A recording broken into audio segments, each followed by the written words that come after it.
তোমার মা তোমার গর্ভে নিয়া, আমার মা আমার গর্ভে নিয়া 8 মাস 9 মাস যখন বয়স, মায়ের পেটটা কেমন জানি বড় হইয়া যায়। এখন মা দাঁড়াইলে আর বসতে পারে না, বসলে আর দাঁড়াইতে পারে না। মায়ের পেটটা বড় হইয়া গেছে।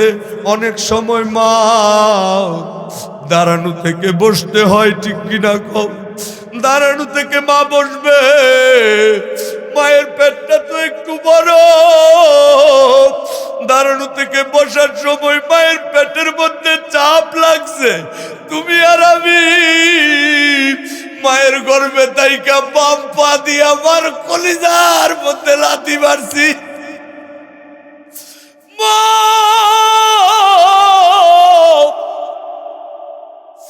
কেমন জানি দাঁড়াইয়া গেছে, কলিজা ফাটা চিৎকার আর আর্তনাদ। কে কোথায় আছিস রে?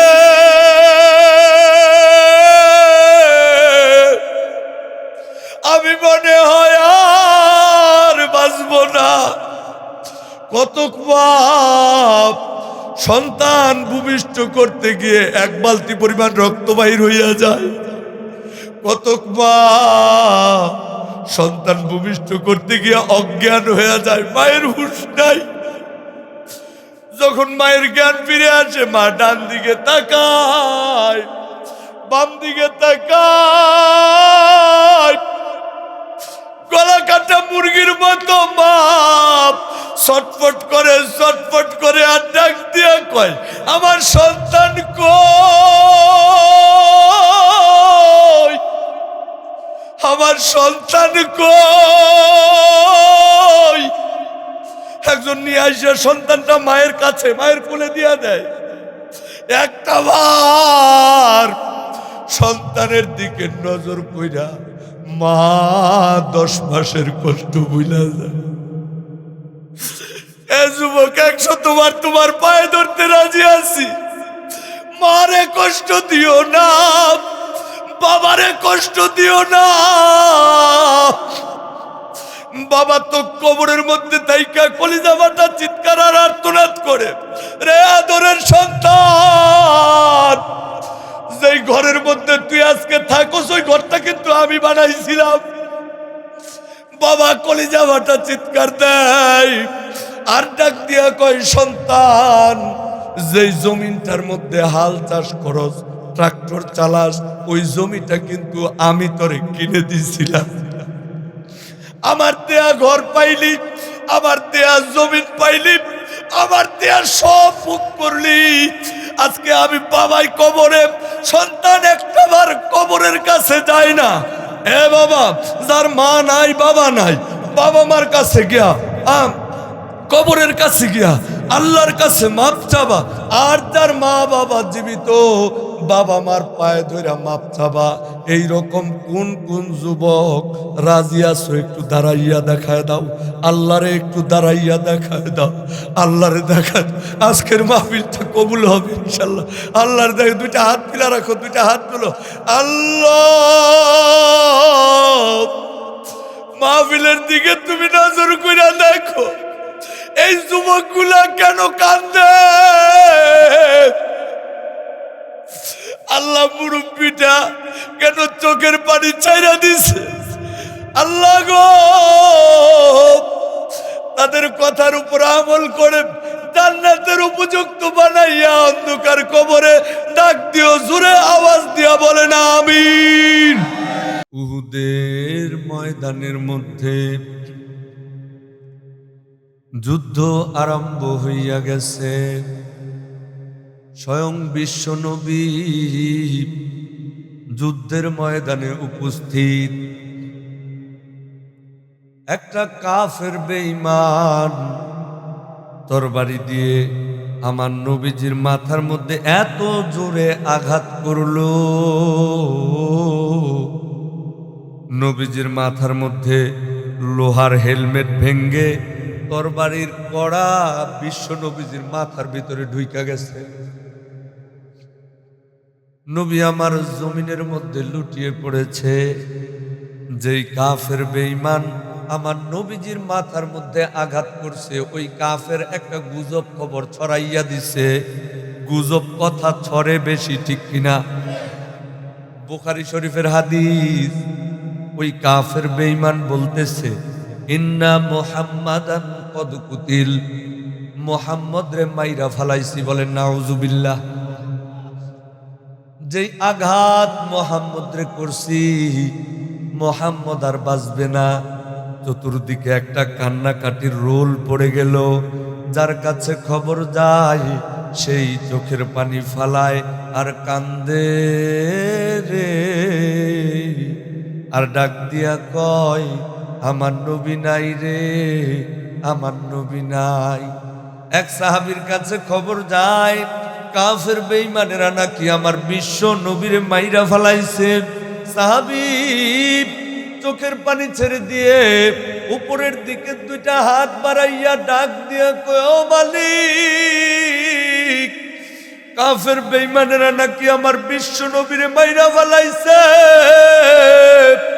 যদি আমার এই চোখ দিয়ে আমার মায়ার নবীজিরে দেখতে না পাই, তাহলে আমার এই দুই চোখ আমার আর দরকার নাই, দরকার নাই। আল্লাহ গো, এই মুহূর্তে তুমি আমারে অন্ধ বানাইয়া দাও। সাহাবীর সাথে সাথে অন্ধ হইয়া গেছে। সুবহানাল্লাহ।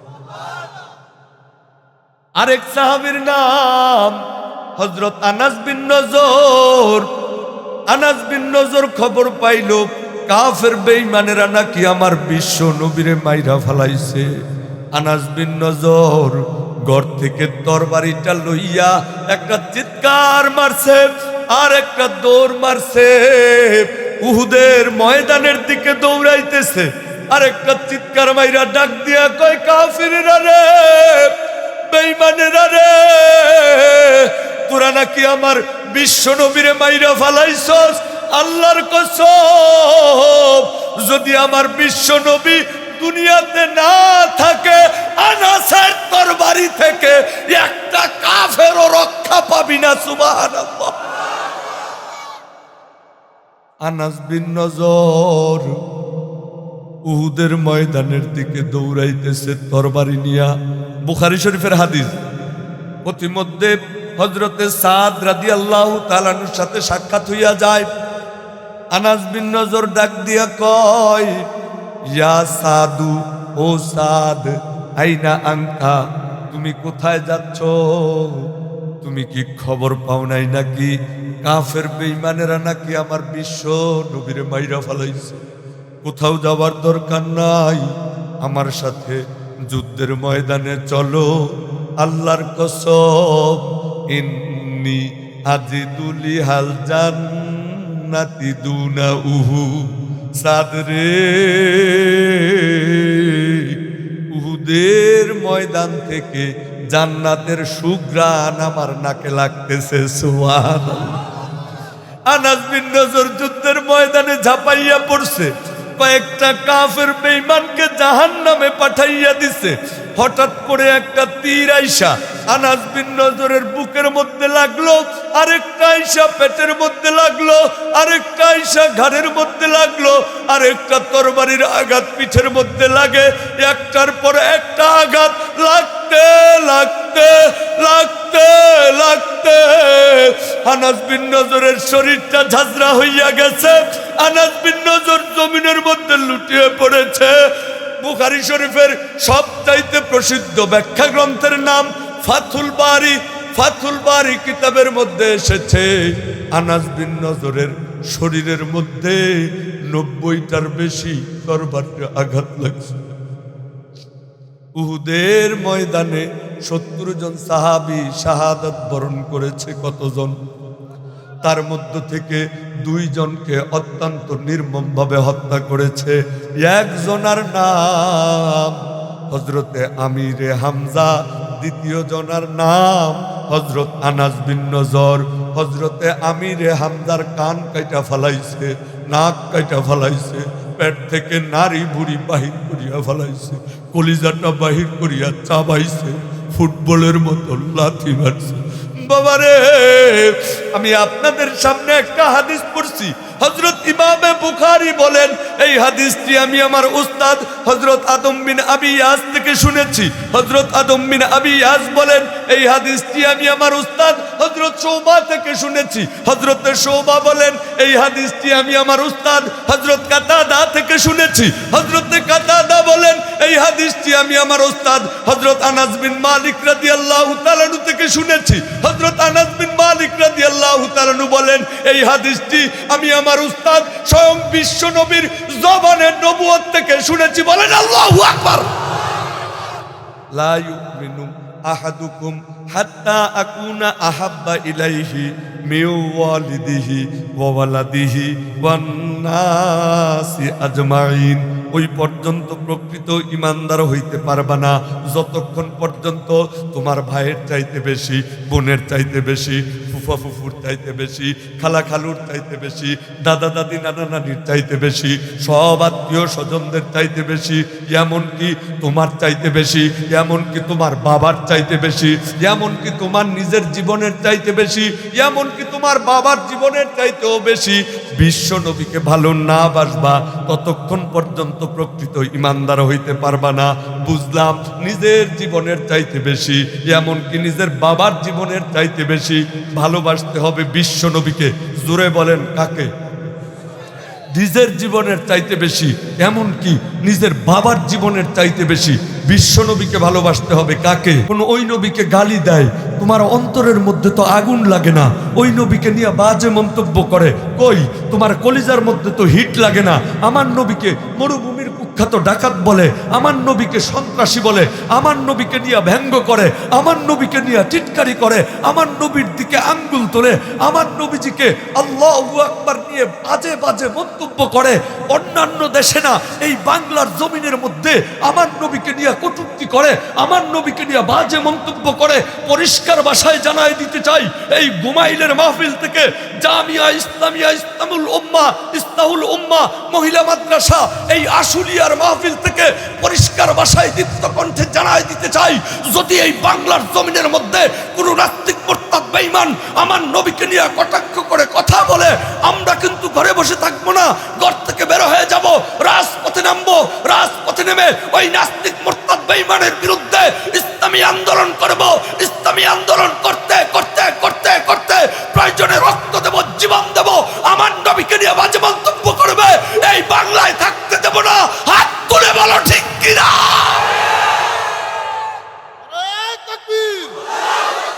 ইসলামের শত্রুরা নারায়ে তাকবীর। নবীর ওয়ারিস উলামায়ে কেরামকে গালি দেয়, ঠিক কিনা বলো? নবীর ওয়ারিস উলামায়ে কেরামদের নিয়ে বাজে মন্তব্য করে, উলামায়ে কেরামদেরকে নিয়ে প্রশ্ন তুলে, আবার চিন্তা করে অমুকের হবে না অমুকের হবে, সাদিয়ানীদের হবে ইজতেমা। কেন? 92% মুসলমানদের দেশে, হক্কানি উলামায়ে কেরামের এই দেশে একদম সোজা সাপটা কথা, দাওয়াতে তাবলীগ বিশুদ্ধ আর সাদ লীগ নিষিদ্ধ। কোন প্রকার সাদ লীগ এই বাংলার জমিনে হবে না। টঙ্গীর ইজতেমা উলামায়ে কেরামের নেতৃত্বে চলবে। হাত তুলে বলো ঠিক কিনা মুসলমান? বুঝতে হবে, আমাদেরকে মৌলবাদ বলে গালি দাও, আমাদেরকে মৌলবাদ বলে গালি দাও, ঠিকই আছে, আমরাও বলি ইসলামী মৌলবাদ জিন্দাবাদ জিন্দাবাদ, ঠিক কিনা? ইসলামী মৌলবাদ জিন্দাবাদ জিন্দাবাদ, ঠিক কিনা বলো? তোমাদের যা মন চায় তা করো, আল কোরআনকে নিয়ে কোনো কথা বলবা না। যা মন চায় তা করো, আমার নবীজিকে নিয়ে কোনো বাজে মন্তব্য করবা না। যা মন চায় তা করো, তাবলীগ চরমোনাই কওমি মাদ্রাসা নিয়ে আজে বাজে কথা বলবা না। নিজের জীবনের চাইতে বেশি, এমনকি নিজের বাবার জীবনের চাইতে বেশি বিশ্ব নবীকে ভালোবাসতো সাহাবীরা। কথা কয় না? তাদের মধ্য থেকে নাম্বার 1 ফার্স্ট ক্লাস ফার্স্ট যিনি ছিলেন, ওনার নাম হযরত আবু বকর। সুবহানাল্লাহ কইতেন না? নিজের জীবনের চাইতে বেশি, এমনকি নিজের বাবার জীবনের চাইতে বেশি বিশ্ব নবীকে ভালোবাসতো সাহাবীরা। আর তাদের মধ্য থেকে 1 নাম্বার জানি কেডা? একটু না বললে আপনারা বুঝবেন না। আবু বকরের বয়স যখন 18, আমার বিশ্ব নবীর বয়স তখন 20। আবু বকরের বয়স যখন 18, তখন আমার বিশ্বনবীর বয়স কত? 20। আবু বকর আর আমার বিশ্বনবী দুইজন দুস্তি পাইতে ফেলেন। আপনার কি দুস্থ নাই? আছে? মাশাআল্লাহ। দুস্থ ছাড়া কোনো মানুষ আছে? কোনো মানুষ আছে? এই যে আজকের মাহফিলের মুফতি মোবারক হোসেন নোমানী সাহেব আমার দুস্থ মানুষ, আমার বন্ধু মানুষ। বন্ধু ছাড়া মানুষ আছেও? দুইজন দুস্তি পাইতে ফেলছে। আবু বকরের বয়স 18 আর আমার নবীর বয়স তখন কত? দুইজন দুস্তি পাইতে কি পাইতে ফেলাইছে? এক বন্ধু আরেক বন্ধুরে ছাড়া চলে না। মক্কার অলিতে গলিতে এক বন্ধু আরেক বন্ধুরে নিয়ে ঘোরাফেরা করে। দিন যায়, মাস যায়, বছর যায়। আবু বকরের বয়স হয়ে গেল 28, আমার নবীজির তখন কত? মাশাআল্লাহ, আপনারা ভালো বুঝতেছেন। আবু বকর ব্যবসার কাজে শাম দেশে গেছে। কোন দেশে? শাম দেশে গেছে। গিয়ে একটা গাছের নিচে বসছে, শুইছে, ঘুমায় পড়ছে। তারপরে ঘুমায় পড়ছে। আবু বকর স্বপ্নে দেখতেছে আজব স্বপ্ন। আবু বকরের পানি পিপাসা লাগছে, এমন পানি পিপাসা লাগছে, পানি পিপাসায় গলা শুকায়া কলিজা পর্যন্ত শুকায় গেছে। কেউ কোনো কথা বলবেন না, থাকুক যে ভাবে থাকে। গলা কলিজা পর্যন্ত শুকায় গেছে। এখন আবু বকর পানি পানি পানি বলে চিৎকার করছে, কেউ আর পানি দিচ্ছে না। ঠিক এমন সময় আবু বকর নজর করে দেখে একটা গাছ আইসা আবু বকরকে অটোমেটিক ভাবে ছায়া দান করছে। আবার এই গাছটা অটোমেটিক ভাবে আগের জায়গায় চলে গেছে। আবু বকরের ঘুম ভেঙে গেছে, মাথায় হাত দিয়ে কয়, এটা আমি কি দেখলাম, ব্যবসা বাণিজ্য পরে করব, আমি আগে স্বপ্নের ব্যাখ্যা জানি না। আবু বকর বলতে, আচ্ছা বলেন তো, আপনারা মাঝে মধ্যে রাত্রে 12টা, 1টা, 2টা, 3টা হঠাৎ করে ঘুম থেকে উঠে মাথায় হাত দিয়ে এটা আমি কি দেখলাম, এমন হয় কি হয় না? আবু বকর বলতেছে মাথায় হাত, ব্যবসা বাণিজ্য পরে করবো, আগে স্বপ্নের ব্যাখ্যা জানি না। আবু বকর বলতেছে, তখন তো মুসলমান আলেম ছিল না। মুসলমান আলেম ছিল না, ইহুদি আলেমের কাছে গেছে। কার কাছে? ইহুদি আলেমের কাছে আবু বকর গিয়া বলতেছে, আচ্ছা আপনি একটু বলেন তো, এই আজব স্বপ্ন আমি কেন দেখলাম, একটু আমাকে বলেন তো। ইহুদি আলেম আবু বকরের কথা শুই না আবু বকরকে প্রশ্ন করলো 3টা। কয়টা? কোশ্চেন নাম্বার 1, 1 নাম্বার প্রশ্ন করলো, মাসমুকা, আমার নাম কি? আবু বকর বলল, আমার নাম আবু বকর। ইহুদি আলেম 2য় নাম্বার প্রশ্ন করলো, আইনা আনতা, কোথা থেকে এসেছো, তোমার বাড়ি কই? আবু বকর বলল, আমি আরব নগরীর, মক্কা নগরীর বিখ্যাত কুরাইশ বংশ থেকে এসেছি। ইহুদি আলেম 3 নাম্বার প্রশ্ন করলো, মা সুগুলুক, তুমি কি করো, তোমার পেশা কি?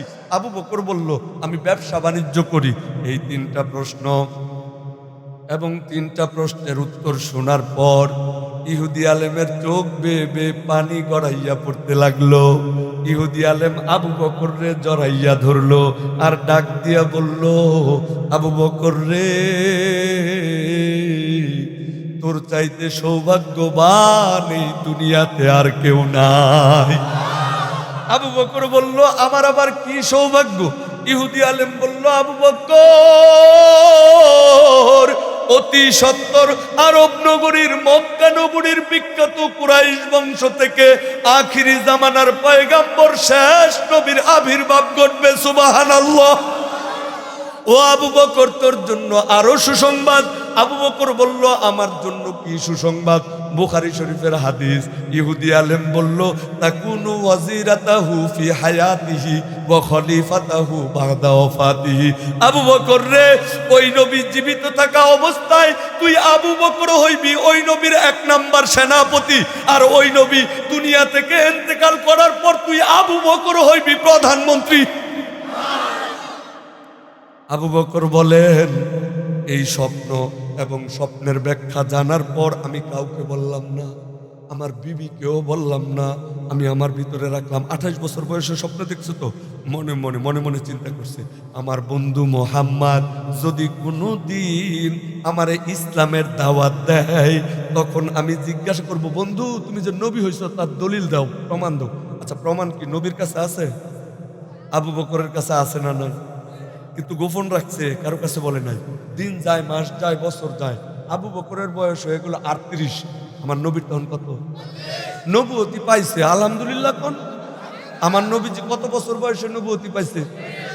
40 বছর বয়সে নবুয়তি পাইছে। নবুয়তি পাওয়ার পর 3 বছর ছিল খতরাতুল ওহির যুগ। 3 বছর আল্লাহর নবীর কাছে কোনো ওহি আসে নাই। 3 বছর পর আল্লাহ রাব্বুল আলামিন আয়াত নাজিল করলেন, ওয়া আনদির আশিরাতাকাল আকরাবিন। ও বন্ধু, এখন আর বইসা থাকার সময় নাই। নিকটাত্মীয়দের কাছে, কাছের বন্ধুদের কাছে ইসলামের দাওয়াত, কালিমার দাওয়াত তুমি পৌঁছায়া দাও। আমার নবীজি চিন্তা করে, কারে দাওয়াত দেই, কারে দাওয়াত দেই, কারে দাওয়াত দেই? পাইছি, খাদিজা। সুবহানাল্লাহ। আল্লাহর নবী খাদিজার কাছে গিয়ে বলল, খাদিজা গো,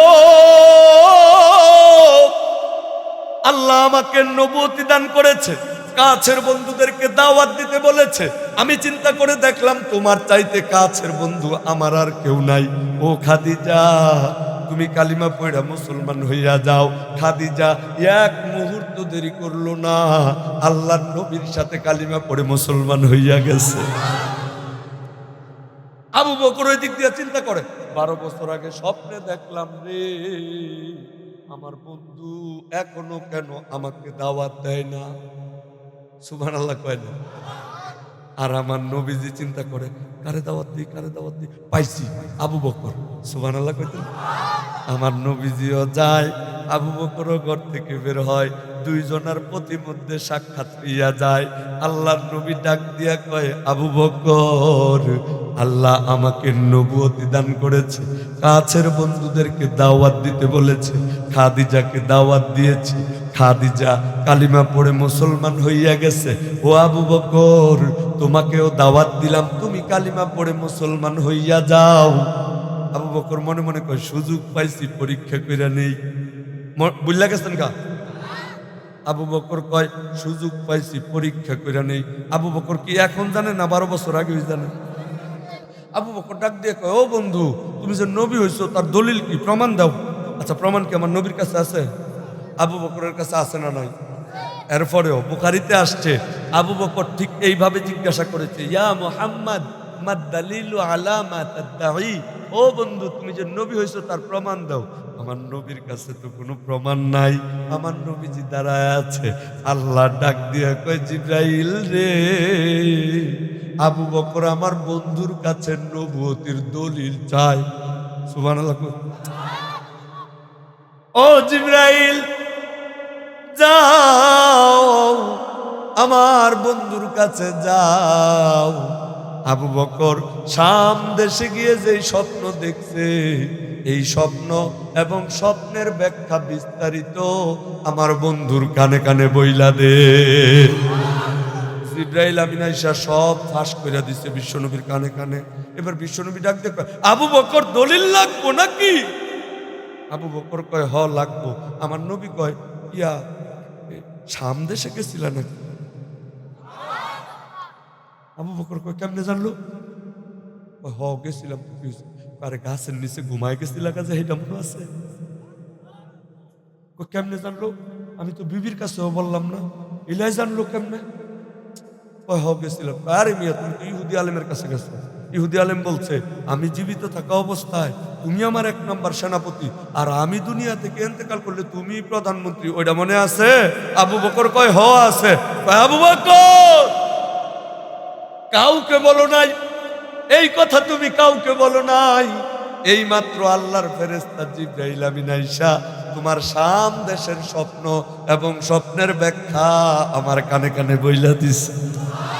আবু বকর আর দেরি করো না, মুসলমান হইয়া যাও। আবু বকর কয়, হুজুর গো, আমি তো দেরি করতে চাই না, এই মুহূর্তে আমারে মুসলমান বানাইয়া দেন। সুবহানাল্লাহ। এইগুলা বলা উদ্দেশ্য না, বলছিলাম আবু বকরের নাম আবু বকর, মনে রাখবেন। আবু বকরের বাবার নাম আবু কুহাফা। আবু বকরের নাম আবু বকর, আর আবু বকরের বাবার নাম আবু কুহাফা।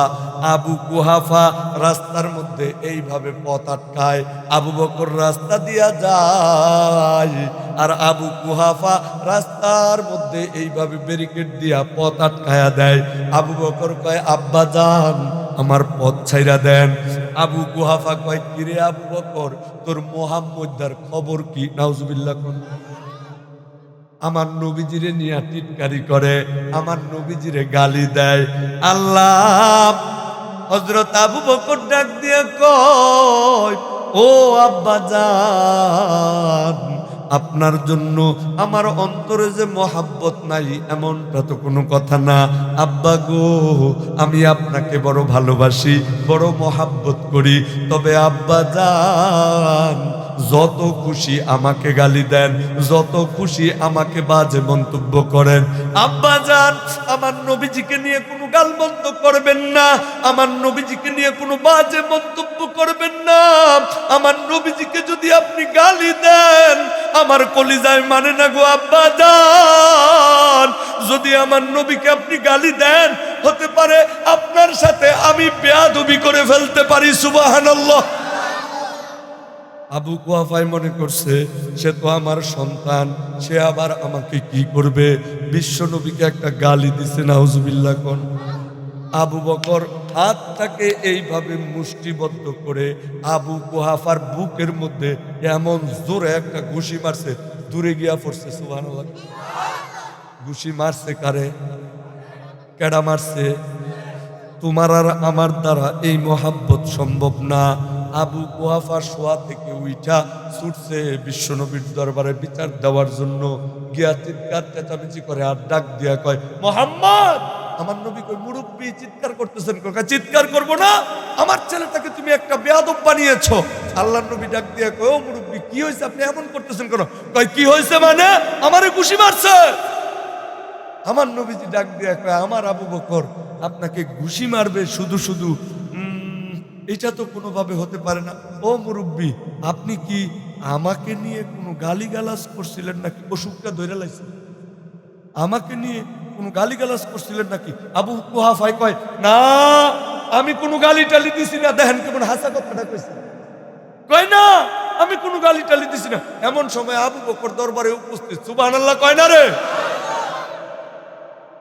আল্লাহর নবী ডাক দিয়ে কয়, আবু বকর তুমি নাকি তোমার বাবার বুকের মধ্যে ঘুষি মেরেছ। আবু বকর গো, মুরব্বীদের সাথে বেয়াদবি করতে হয় না। হযরত আবু বকর ডাক দিয়া কয়, আল্লাহর নবী গো,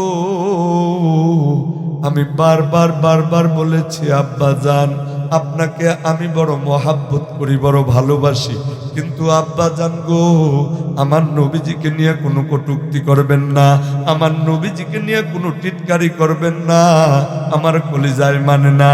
ওগো নবীজি, আমার বাবাই আমার নবীজির নিয়ে কটূক্তি করছে, উনি আমার কথা শোনে নাই। আল্লাহর নবী গো, আমি তো শুধু আমার বাবার বুকের মধ্যে ঘুষি মারছি। কেন ঘুষি মারছি জানেন নাকি? আমার নবীজি জিজ্ঞাসা করে কেন? বুখারী শরীফের হাদিস। আবু বকর ডাক দিয়া কয়, লাউ কানা সাইফুন করিবাম মিন্নি লাযরাবতুনুকা। আল্লাহর নবী গো, আমার হাতের মধ্যে কোনো তরবারি ছিল না, এই জন্য বাবার বুকের মধ্যে ঘুষি মারছি। যদি আমার হাতের মধ্যে একটা তরবারি থাকতো গো, একটা কোপ মাইরা আমি আমার বাবার গর্দান উড়াইয়া দিতাম। এই কথা শুই না আবু কুহাফা কি এই জায়গায় থাকবো? এটা ভাগছে দৌড়। কারণ আবু বকরের ভাবসাব বেশি ভালো না, যদি এই জায়গায় কিছু একটা কইরা লয় এজন্য উনি দৌড়। আল্লাহর নবী ডাক দিলেন, আবু বকরের দিকে আসো। আবু বকর আসছে, আল্লাহর নবী আবু বকরের হাত ধরে ফেলছে, এইভাবে হাত ধরে বললেন, আবু বকর, বিশ্ব নবীর মহাব্বত অন্তরে এমনই থাকা চাই। বলেন, ওই যে বলছিলাম নিজের জীবনের চাইতে বেশি, এমনকি নিজের বাবার জীবনের চাইতে বেশি বিশ্বনবীকে ভালোবাসতো সাহাবীরা, আর তাদের মধ্যে এক নাম্বার ছিলেন হযরত আবু বকর। এই প্রমাণটা আপনারা পান নাই? ও পাইছেন? আচ্ছা কোন তো তাইলে নিজের জীবনের চাইতে বেশি, এমনকি নিজের বাবার জীবনের চাইতে বেশি বিশ্বনবীকে হযরত আবু বকর ভালোবাসা ঠকছে না জিতছে? আল্লাহর নবী ডাক দিয়া বলতো, ইয়া আবা বকর আনতা সাহিবি ফিল গর। আবু বকর গো, তুমি আমার বাল্যকালের বন্ধু। আমার নবী বলতো এটা, আবু বকর গো তুমি আমার বাল্যকালের বন্ধু। আবু বকর গো তুমি আমার যৌবনকালের বন্ধু। আবু বকর তুমি আমার গারের বন্ধু। আবু বকর তুমি আমার হিজরতের বন্ধু। আবু বকর গো তুমি হইবা আমার কবরের বন্ধু। আবু বকর তুমি হইবা আমার জান্নাতের বন্ধু। হযরত আবু বকর দুনিয়া থেকে ইন্তেকাল করার পূর্বে সাহাবী গিয়ে বলল, আবু বকর গো আল্লাহর নবীর জবান থেকে শুনেছি আপনি নাকি বিশ্ব নবীর কবরেরও সঙ্গী হবেন। এটা আমরা বুঝতে পারি নাই। আপনি মারা যাওয়ার পর আপনাকে কোথায় কবর দেব? নবীজির কবরেরও সঙ্গী হবেন। নবী কি আপনাকে কোনো ওসিয়ত করছে নাকি?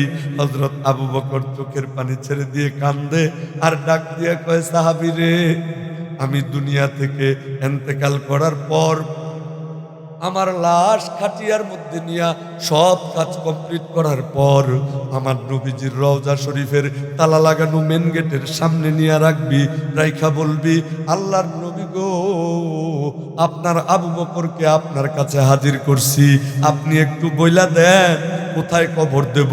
যদি আমার নবীজি কবরের ভিতর থেকে কোনো উত্তর দেয় তাহলে নবীজির পায়ের দিক দিয়া আমার কবর দিয়া দিবি। আর যদি আমার নবীজি কোনো অ্যান্সার না দেয়, কোনো কথা না বলে, তাহলে নবীজির পায়ের দিক দিয়া কবর দিবি না, জান্নাতুল বাকিতে যেইখানে খুশি সেইখানে আমারে ফালাইয়া দিবি। হযরত আবু বকর ইন্তেকাল করার পর সব কাজ কমপ্লিট করে সাহাবী খাটিয়ার মধ্যে লাশটা নিয়া আমার নবীজির রওজা শরীফের তালা লাগানো মেন গেটের সামনে রাইখা ডাক দিয়ে বলল, ইয়া রাসূলুল্লাহ, আবু বকর হাজির।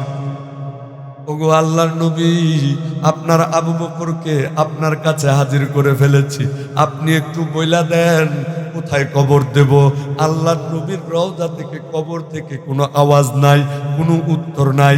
সাহাবী আবার বলল, ইয়া রাসূলুল্লাহ, আবু বকর হাজির। ওগো আল্লাহর নবী, আপনার আবু বকরকে আপনার কাছে হাজির করেছি, আপনি একটু বইলা দেন কোথায় কবর দেব। এই মুহূর্তে নজর কইরা দেখে আমার নবীজির রওজা শরীফের তালা লাগানো মেন গেটের তালাটা ঠাস করিয়া খুইলা গেছে। সুবহানাল্লাহ। আমার নবীজির কণ্ঠে কবরের ভিতর থেকে আওয়াজ আসছে, আদখিলুল হাবিবা ইলাল হাবিব, আমার আবু বকরকে আমার কাছে কবর দিয়া দে রে। বন্ধুকে বন্ধুর কাছে কবর দিবি, অনুমতির কোনো প্রয়োজন নাই। সুবহানাল্লাহ। যারা মক্কা মদিনা হজ করতে গেছে তারা জানে গো, আমার নবীজির পায়ের দিক দিয়া আর কেউ না, আর কেউ না। হযরত আবু বকর সিদ্দিক ঘুমায় রইছে, ঠিক কিনা? বাবা, আমি আমার বয়ান শেষের দিকে চলে আসছি, আর লম্বা চূড়া কথা না। আমার নবীজি সফর মাসের 29 তারিখ অসুস্থ হইয়া গেলেন। রবিউল আউয়াল মাসের 12 তারিখ আমার নবীজি ইন্তেকাল করলেন। রবিউল আউয়াল মাসের 12 তারিখ দুনিয়াতে এসেছিলেন কিনা ইখতিলাফ আছে, কিন্তু রবিউল আউয়াল মাসের 12 তারিখ দুনিয়া থেকে ইন্তেকাল করেছেন, কোনো ইখতিলাফ নাই। সফর মাসের 29 তারিখ থেকে রবিউল আউয়াল মাসের 12 তারিখ মোট 13 দিন আল্লাহর নবী অসুস্থ। 10 দিন পর্যন্ত ছিলেন মোটামুটি ধরনের অসুস্থ। শেষের 3 দিন নবীজি বিছানা থেকে পিঠ উঠাইতে পারে না। আমার নবীজির মা নাই, আমার নবীজির বাবা নাই। ও যুবক, ও মুরব্বী বাবা, ও পর্দার আড়ালের মা, এইখানেও অনেক এইরকম আছে যার মা নাই, যার বাবা নাই, ঠিক কিনা বলেন?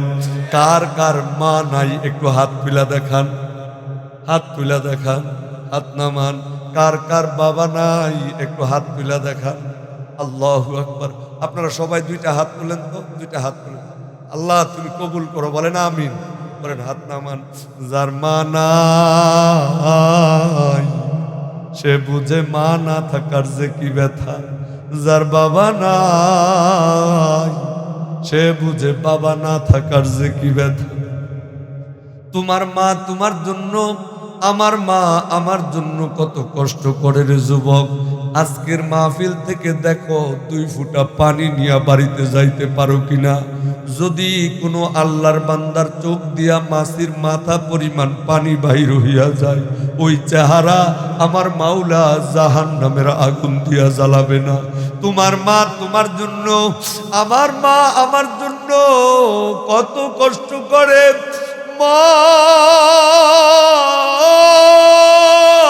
গো,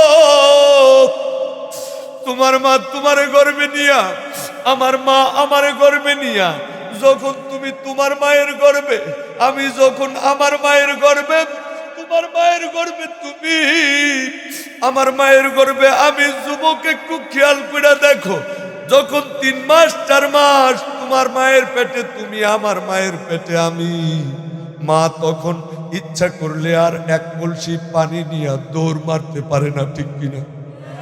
যখন 5 মাস 6 মাস বয়স হয়, এখন বাপ যেই সেই খাবার খায় না, সন্তানের জন্য যেই খাবারটা ভালো, সন্তানের জন্য যেই খাবারটা উপকার, মা কিন্তু ওই খাবারটাই খায়। খাবার মায় খায় না, ঠিক কিনা? 8 মাস 9 মাস যখন বয়স, মায়ের পেটটা কেমন জানি বড় হইয়া যায়। এখন মা দাঁড়াইলে আর বসতে পারে না, বসলে আর দাঁড়াইতে পারে না। মায়ের পেটটা বড় হইয়া গেছে। অনেক সময় মা দাঁড়ানো থেকে বসতে হয়, ঠিক কিনা কও? দাঁড়ানো থেকে মা বসবে, মায়ের পেটটা তো একটু বড়। দাঁড়ানো থেকে বসার সময় মায়ের পেটের মধ্যে চাপ লাগছে। তুমি আর আমি মায়ের গর্ভে তাইকা বাম পা দিয়ে আমার কলিজার মধ্যে লাথি মারছি। মা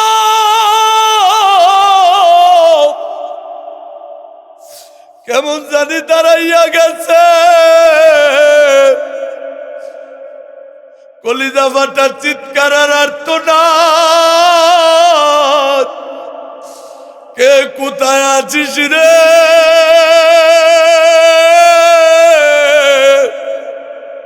আমি মনে হয় আর বাঁচব না।